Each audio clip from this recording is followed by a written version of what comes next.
प्रेमाची गोष्ट या मालिकेचा नवीन प्रोमो समोर आलेला आहे।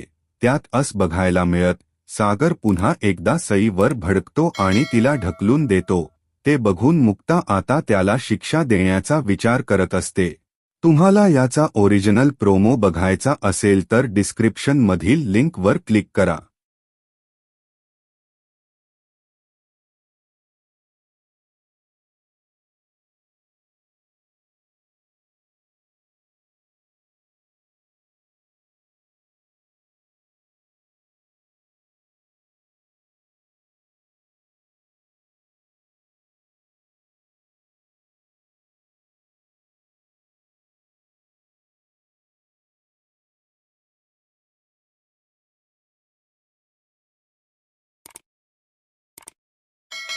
त्यामुळे असेच अपडेट्स सगळ्यात आधी बघण्यासाठी आत्ताच आपल्या यूट्यूब चॅनलला सबस्क्राईब करा।